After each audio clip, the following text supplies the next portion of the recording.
إن الحمد لله نحمده ونستعينه ونستغفره ونعوذ بالله من شرور أنفسنا ومن سيئات أعمالنا.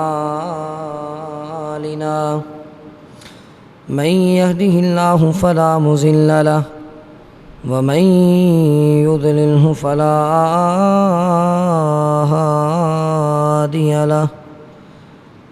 أشهد أن لا إله إلا الله وحده لا شريك له وأشهد أن محمدًا عبده ورسوله. اللهم صل على محمد وعلى آل محمد كما صليت على إبراهيم وعلى آل إبراهيم إنك حميد مجيد. اللهم بارك على محمد وعلى آل محمد كما باركت على إبراهيم وعلى آل إبراهيم إنك حميد مجيد.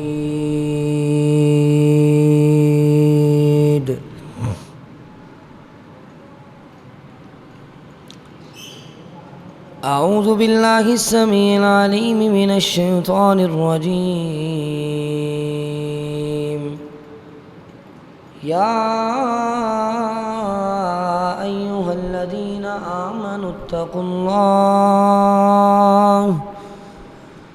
اتقوا الله حق تقاته ولا تموتن إلا وأنتم مسلمون.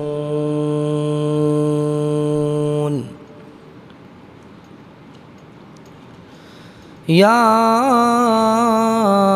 أيها الناس اتقوا ربكم الذي خلقكم من نفس واحدة وخلق منها زوجها وبث منهما رجالا كثيرا ونساء واتقوا الله الذي تساءلون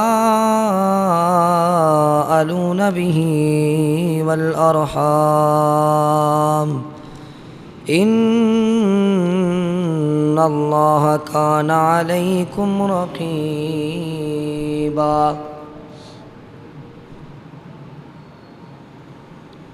يا أيها الذين آمنوا اتقوا الله وقولوا قولا سديدا يصلح لكم أعمالكم ويغفر لكم ذنوبكم ومن يطع الله ورسوله فقد فاز فوزا عظيما. إنا عرضنا الأمانة على السماوات والأرض والجبال فأبين أن يحملنها وأشفقن منها وحملها الإنسان إنه كان ظلوما جهولا.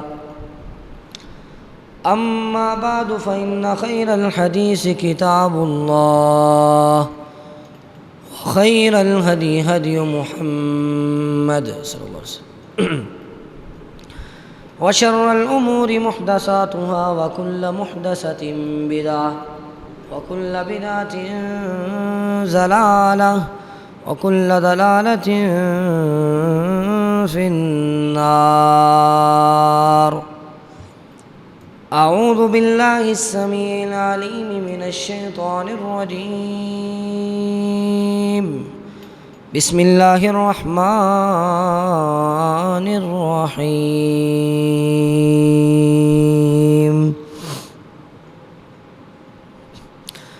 وما لكم لا تقاتلون في سبيل الله والمستضعفين من الرجال والنساء والولدان الذين يقولون ربنا أخرجنا من هذه القرية الظالم أهلها واجعل لنا من لدنك وليا واجعل لنا من لدنك نصيرا۔ سب قسم کی حمد و ثنا اللہ وحدہ لا شریک کے لیے ہیں، جو ہمارا خالق ہے، مالک ہے، رازق ہے، ہر چیز پر قادر ہے، جو وہ چاہے کر سکتا ہے۔ اگر وہ چاہے تو کسی کو بیٹے دے دے، اگر وہ چاہے تو کسی کو بیٹیاں دے دے، اگر وہ چاہے تو اولاد سے محروم رکھے، کیونکہ وہ ہمارا خالق ہے، مالک ہے، جو وہ چاہے کر سکتا ہے۔ اس کے بعد لاکھوں کروڑوں درود و سلام اس ہستی اقدس مقدس مطہر معطر پر کہ جس کے ذریعے سے اللہ رب العزت نے ہماری رہنمائی کا بندوبست کیا اور جس کو رحمت للعالمین بنا کر بھیجا، جس کے آنے سے انسانوں کو جینے کے طور طریقے اور سلیقے آ گئے، اور جس کا نام نامی اسم گرامی جناب محمد الرسول اللہ صلی اللہ علیہ وسلم ہے۔ سامعین گرامی،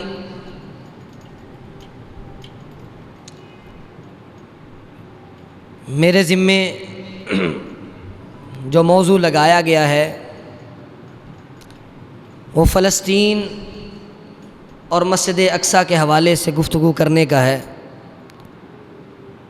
ایک خطبہ میں آپ کے سامنے اس موضوع پر بیان کر چکا ہوں کہ فلسطین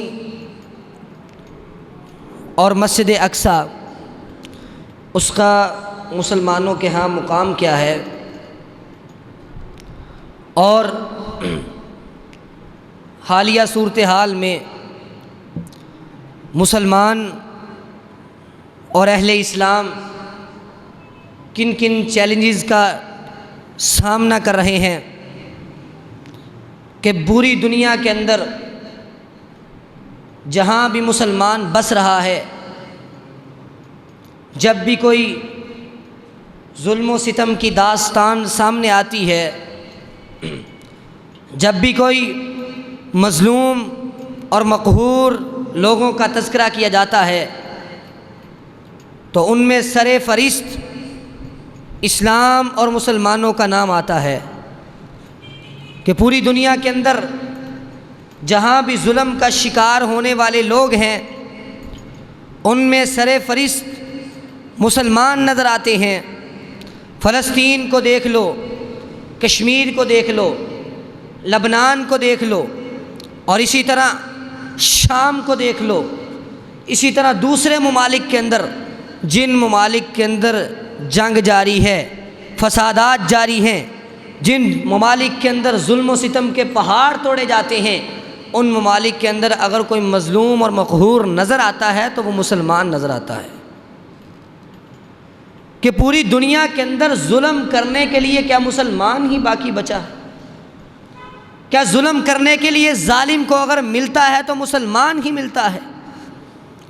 اور ظلم کا نشانہ بنانے کے لیے، ظلم کے پہاڑ توڑنے کے لیے اگر ظالم کو اور ظالم حکمرانوں کو اگر کوئی ملتا ہے تو وہ مسلمان ہی ملتا ہے۔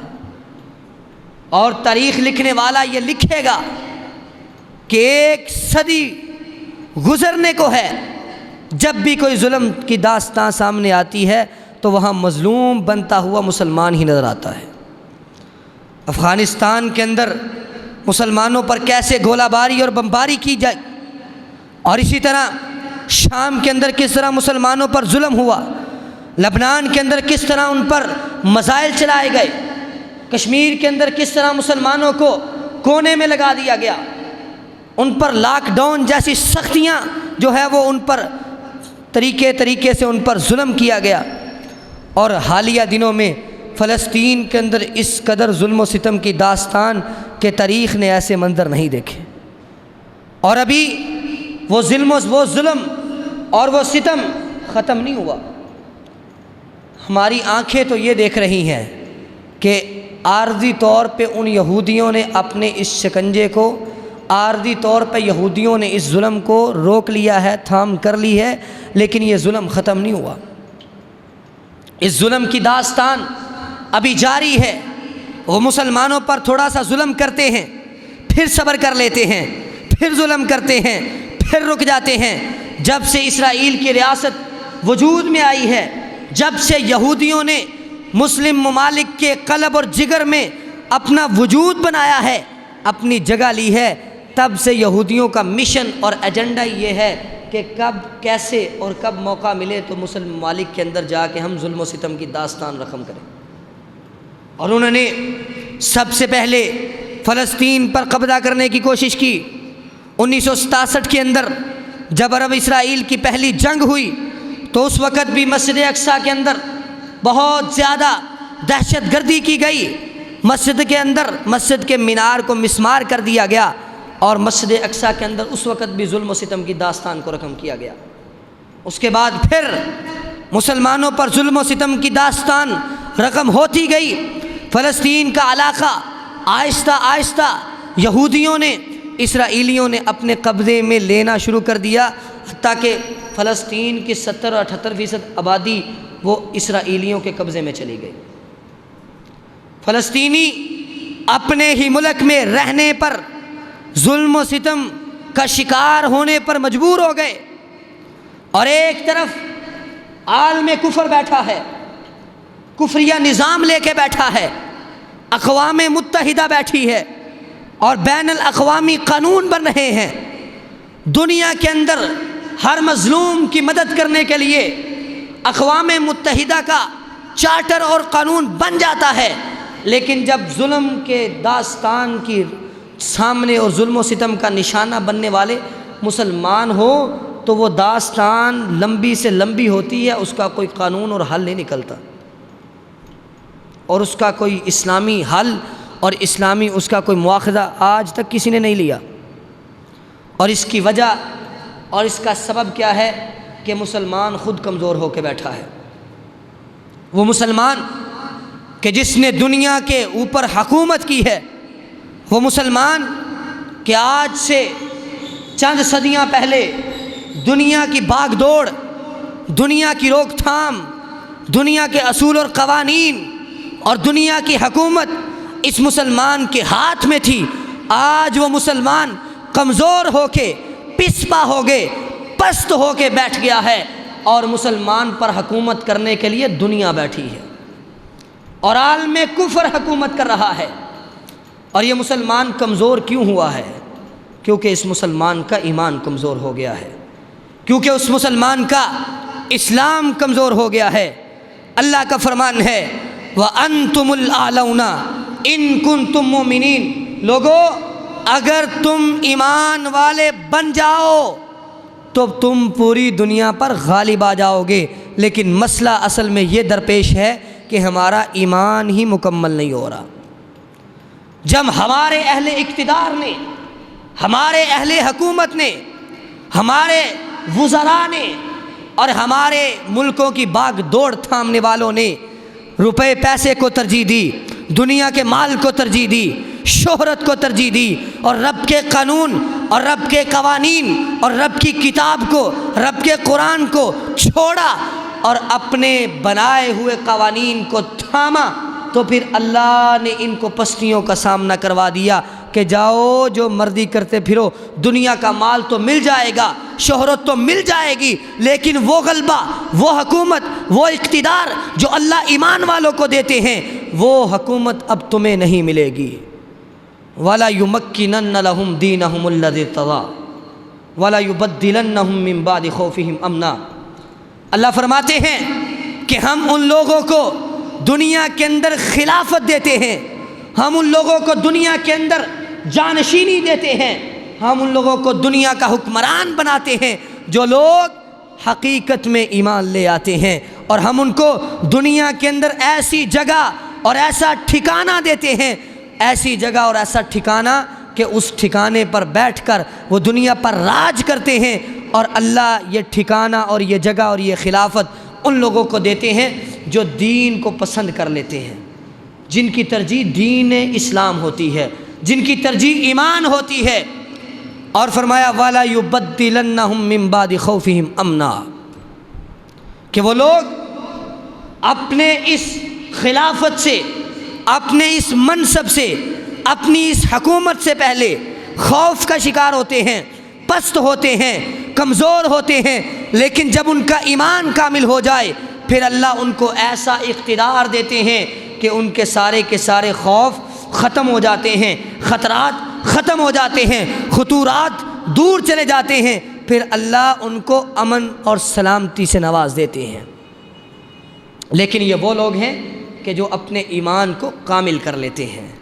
لیکن آج کا مسلمان اپنی دنیا کے پیچھے بھاگتے ہوئے اپنی آخرت کو بھول چکا ہے، اور آج کا حکمران، آج کا لیڈر، جس لیڈر نے اسلامی قیادت کرنی ہے، جس نے اسلام کے علم کو تھام کر دنیا پر غالب کرنا تھا، وہ لیڈر اسلام کے علم کو تھامنے کے لیے تیار نہیں، وہ اس علم کو تھامنے کے لیے تیار نہیں۔ اور اس وقت اسلامی ممالک کی اتنی تعداد 58 اسلامی ممالک بیٹھے ہوئے ہیں، پھر بھی اسلام کمزور اور مغلوب ہو تو اتنے اسلامی ممالک کا پھر کیا فائدہ؟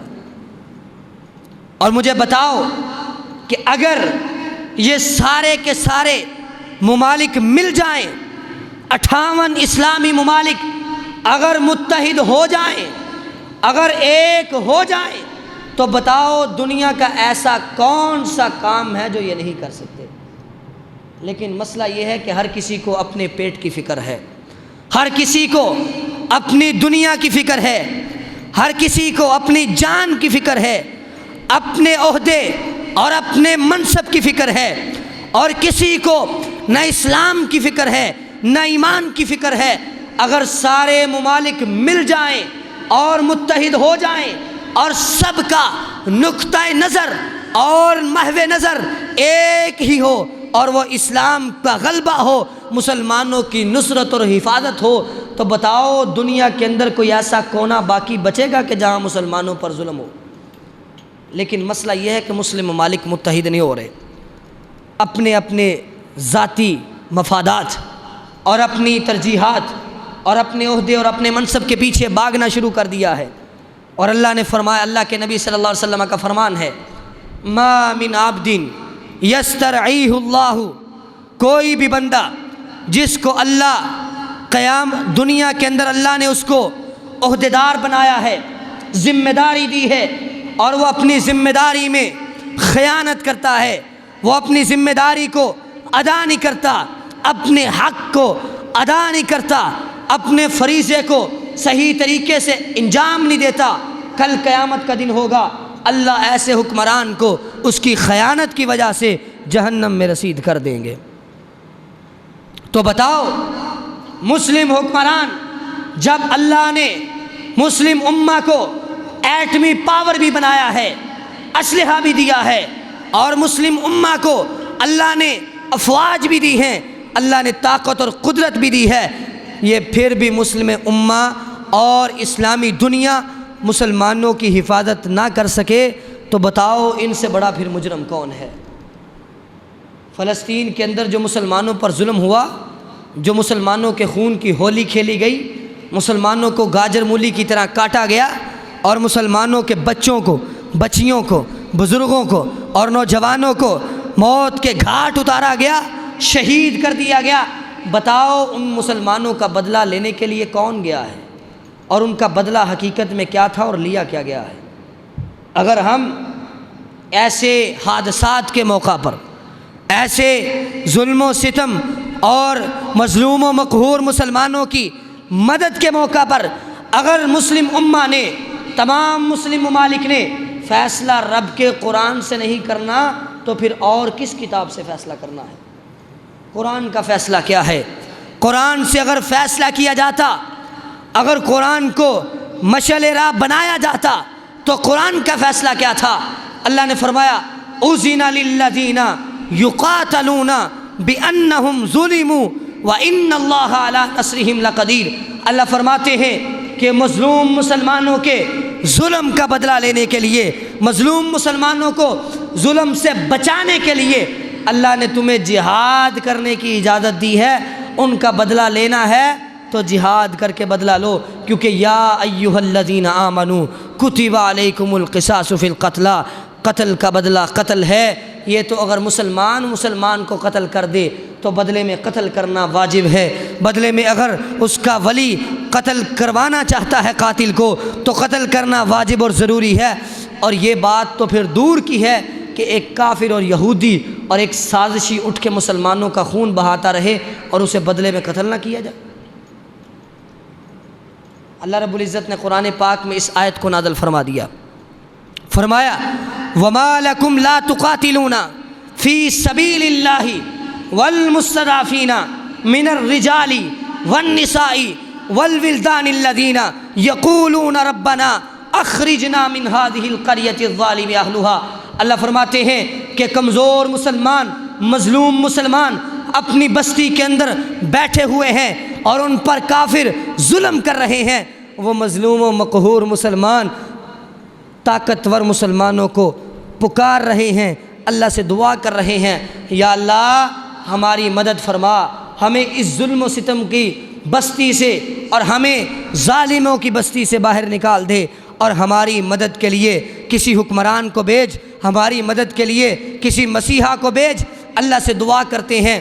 یہ ان لوگوں کی دعا کا تذکرہ ہے جو مکہ کے اندر باقی رہ گئے تھے، جو ہجرت کرنے کے بعد مکہ کے اندر چند کمزور اور مسلمان، مقہور اور مجبور مسلمان تھے، انہوں نے اللہ سے دعا کی اللہ ہماری مدد فرما، اللہ ہماری مدد کے لیے کسی کو بھیج اور ہمیں اس بستی سے باہر نکال دے۔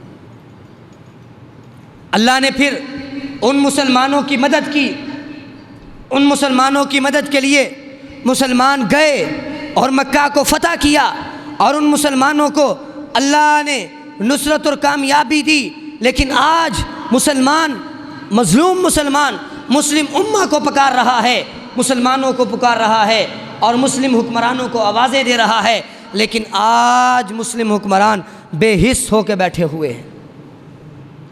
اس کی وجہ اور اس کا سبب یہ ہے کہ ہم نے اللہ کے قرآن کو چھوڑ دیا ہے، ہم نے ایمان کو چھوڑ دیا ہے، ہم نے اسلام کو چھوڑ دیا ہے، ہماری ترجیحات بدل گئی ہیں، ہماری ترجیحات بدل گئی ہیں۔ جب تک ہمارے حکمرانوں نے، ہمارے خلفاء نے جہاد کے علم کو تھامے رکھا تھا، پوری دنیا میں حکومت اور حکمرانی مسلم امہ کے ہاتھ میں تھی اور اتحاد اور اتفاق تھا، لیکن آج کافر نے سب سے بڑا حربہ ہی اپنایا ہے کہ مسلمانوں کو ٹکڑے ٹکڑے کر کے تقسیم کر دیا ہے اور پھر مسلمانوں پر ظلم و ستم کرنا شروع کر دیا ہے۔ اللہ نے اسی لیے فرمایا ہے وَاعْتَصِمُوا بِحَبْلِ اللَّهِ جَمِيعًا وَلَا تَفَرَّقُوا وَاذْكُرُوا نِعْمَةَ اللَّهِ عَلَيْكُمْ إِذْ كُنْتُمْ أَعْدَاءً فَأَلَّفَ بَيْنَ قُلُوبِكُمْ فَأَصْبَحْتُمْ بِنِعْمَتِهِ إِخْوَانًا۔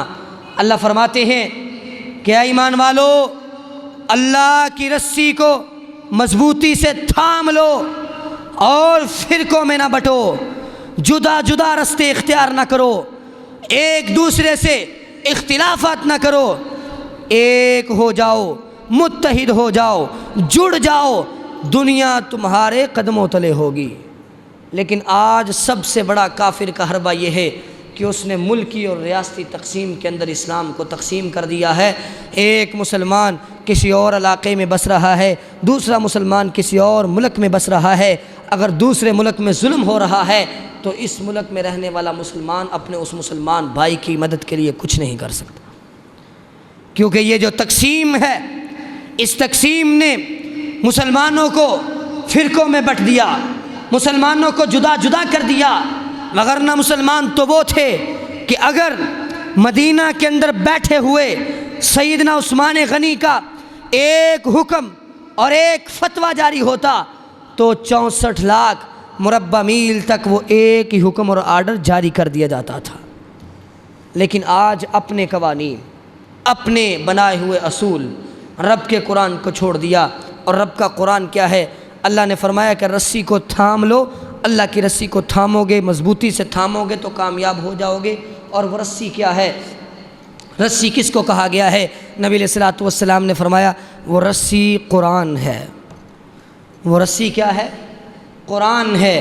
اگر مسلمان اور اگر اہل اسلام ایک علم کے سائے میں اور ایک جھنڈے کے سائے میں جمع ہو سکتے ہیں، اور مسلمانوں کے اتحاد اور اتفاق کا اگر کوئی معیار بن سکتا ہے تو وہ رب کا قرآن ہے اور نبی کا فرمان ہے۔ اس کے علاوہ کوئی اور کسوٹی اور کوئی اور معیار نہیں ہے کہ جس پہ مسلمان جمع ہو سکیں۔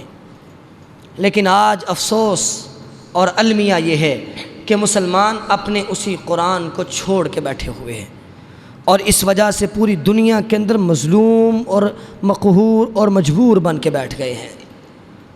الاسلام یعلو ولا یعلی علیہ، اسلام دنیا میں غالب ہونے کے لیے آیا ہے، مغلوب ہونے کے لیے نہیں آیا۔ اسلام دنیا میں غالب ہونے کے لیے آیا ہے، لیکن آج کیا ہے؟ آج مسلمان اور اسلام مغلوب ہو گئے ہیں، اور جن کو اللہ نے طاقت اور قوت دی ہے وہ بھی اپنے گھروں میں بیٹھے ٹک ٹکی لگا کے بس دیکھ رہے ہیں کہ ظلم کیسے ہو رہا ہے، اور ظلم کا بدلہ لینے کے لیے کوئی تیار نہیں۔ حالانکہ اللہ نے جو ایمان اور جو طاقت مسلمانوں کو دی ہے وہ دنیا میں کسی قوم کے پاس نہیں ہے۔ اللہ نے مسلمانوں کا اگر ایمان مضبوط ہو، اگر مسلمانوں کا اسلام مضبوط ہو، اور ان کے حکمرانوں کا مقصد اور ہدف اللہ کے دین کا غلبہ ہو، تو پھر اللہ نے جو طاقت اور قوت اسلامی دنیا کو دی ہے وہ کسی اور کو نہیں ملی۔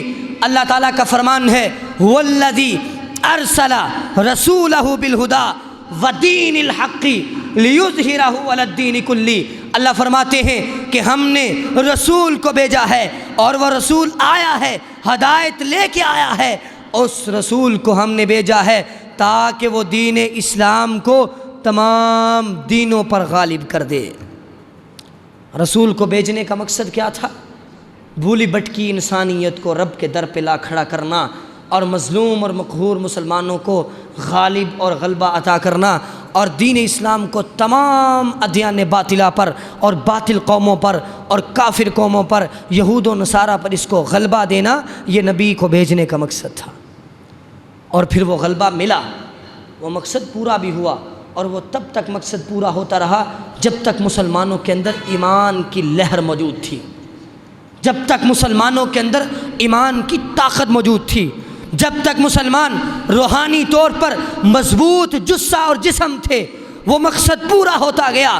دن بدن اللہ کے نبی کے بعد سیدنا ابوبکر کے دور میں، سیدنا عمر کے دور میں 22 لاکھ مربع میل، سیدنا عثمان کے دور میں 64 لاکھ مربع میل، سیدنا معاویہ کے دور میں اسلام دریاؤں اور سمندروں کا کراس کر چکا تھا۔ اسلامی دنیا کا پوری ملت پر، پوری قوم پر، پوری انسانیت پر راج تھا، ایک حکمرانی تھی۔ وہ مقصد پورا ہوتا گیا تب تک جب تک مقصد کو تھامنے والے، مقصد پر چلنے والے ایمان والے تھے، اسلام والے تھے، اور اللہ کے دین کو غالب کرنا ان کا مقصد تھا۔ اللہ نے پھر ان کو مقصد میں کامیاب بھی کیا۔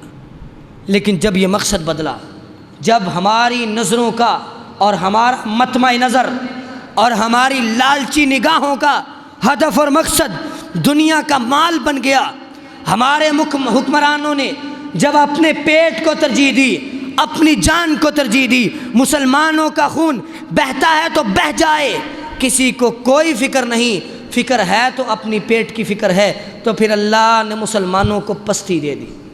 پھر اس کے بعد مسلمان مظلوم اور مقہور ہے۔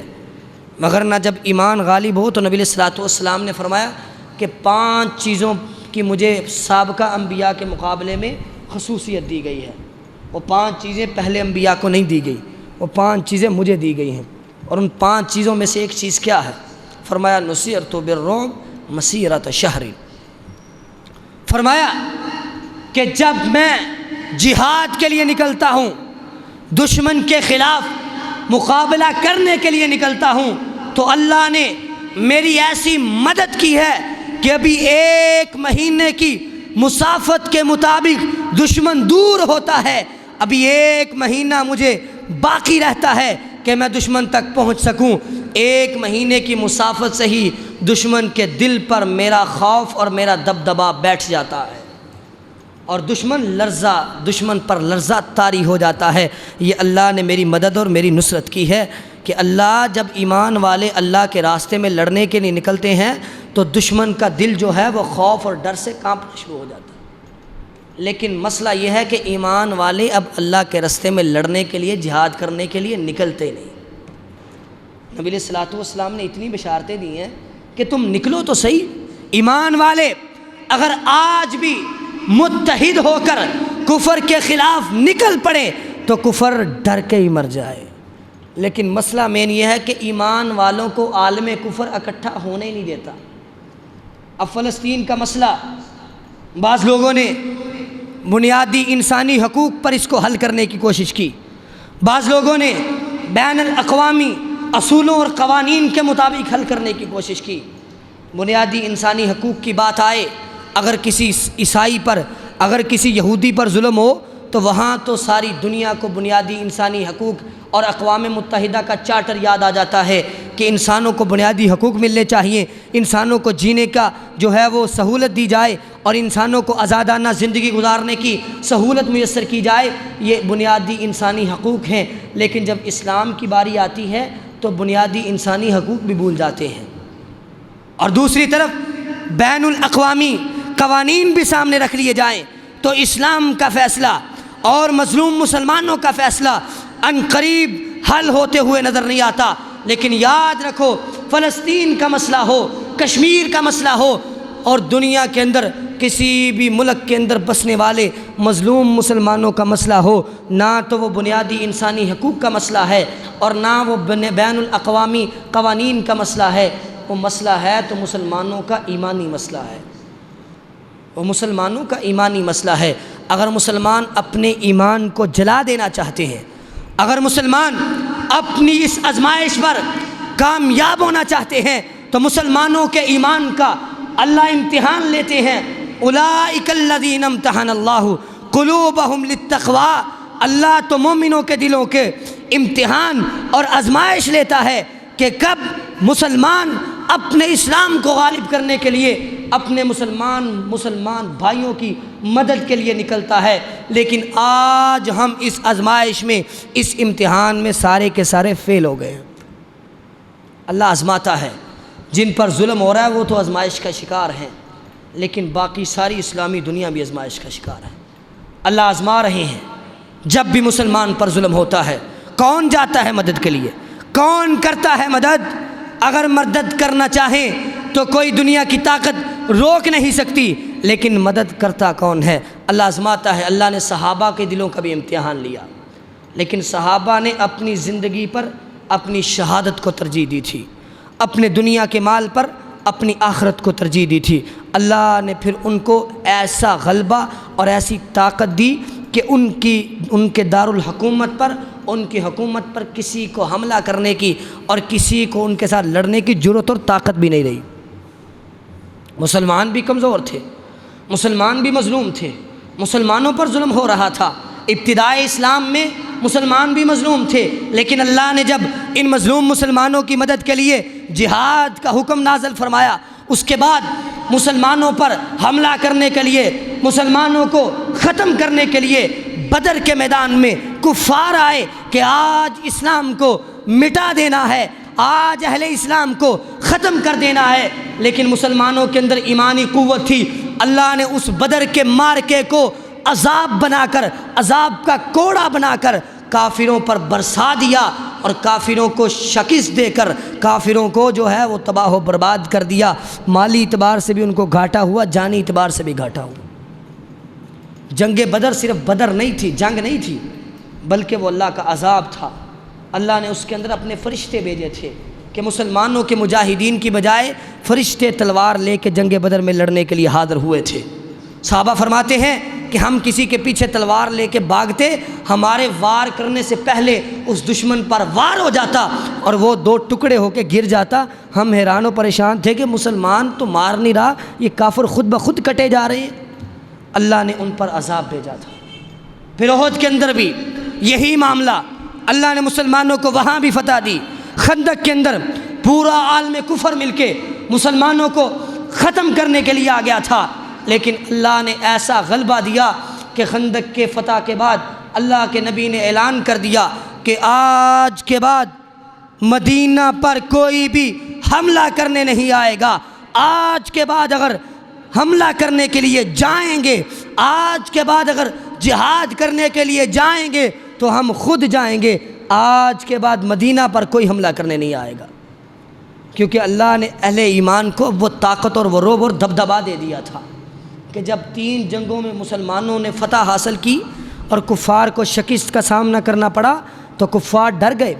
پھر اس کے بعد مسلمانوں نے ہی حملہ کیا ہے، مسلمانوں نے ہی قدم اٹھایا ہے، مسلمانوں نے پھر اس کے بعد جتنی جنگیں کی جہاد کیا۔ لیکن آج ہم ڈر کے بیٹھے ہیں۔ آج ہماری زبانوں پر ایک ہی لفظ اور جملہ ہے کہ اسلام امن کا درس دیتا ہے، اسلام امن کی دعوت دیتا ہے۔ لوگوں یاد رکھو، اسلام امن کا درس دیتا ہے، اس کا مطلب یہ نہیں کہ اہل اسلام اور مسلمان ظلم و ستم کا نشانہ بنتا رہے۔ اسلام امن کا درس دیتا ہے، اس کا مطلب یہ نہیں کہ 10 ملکوں کو تباہ کر دیا جائے، اس کا مطلب یہ نہیں کہ افغانستان کے اندر کنٹینروں کے اندر مسلمانوں کو آگ سے جلا دیا جائے، اس کا مطلب یہ نہیں کہ فلسطین کے اندر مسلمانوں کے خون کو بہا دیا جائے۔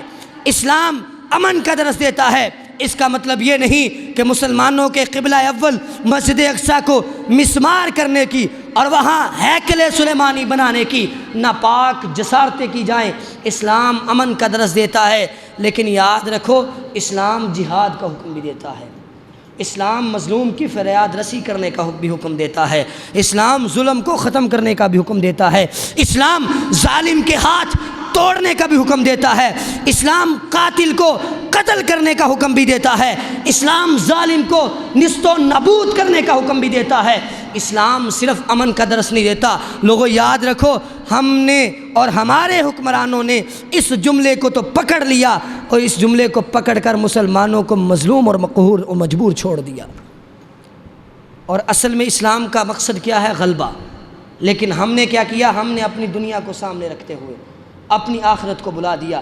بس ایک بات یاد رکھو کہ اگر مسلم امہ ایک ہو جائے، اگر مسلمان متحد ہو جائیں تو بتاؤ دنیا کی کون سی ایسی چیز ہے، دنیا کا کون سا ایسا ہدف ہے، دنیا کا کون سا ایسا مقصد ہے جو مسلمان حاصل نہیں کر سکتے۔ لیکن آج مسلمان فرقوں میں بٹے ہوئے ہیں۔ مسلمانوں کو اپنے فروعی مسائل، اپنے نجی مسائل، اپنے ذاتی مسائل تو حل کرنے کی بڑی فکر ہے، لیکن عالمی سطح پر جو اسلام کو مغلوب کر دیا گیا ہے آج اس کو حل کرنے کی کسی کو کوئی فکر نہیں۔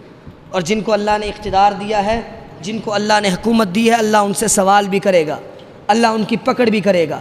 اللہ پوچھے گا، بتاؤ تم کو میں نے آٹمی طاقت دی تھی، تمہیں میں نے اسلحہ دیا تھا، تمہیں میں نے افواج دی تھی، تمہیں میں نے طاقت دی تھی، تمہاری اس طاقت کی موجودگی میں اور تمہاری اس کثرت کی موجودگی میں، تمہاری اتنی زیادہ تعداد کی موجودگی میں جب مسلمانوں پر ظلم ہو رہا تھا تم کہاں سوئے ہوئے تھے؟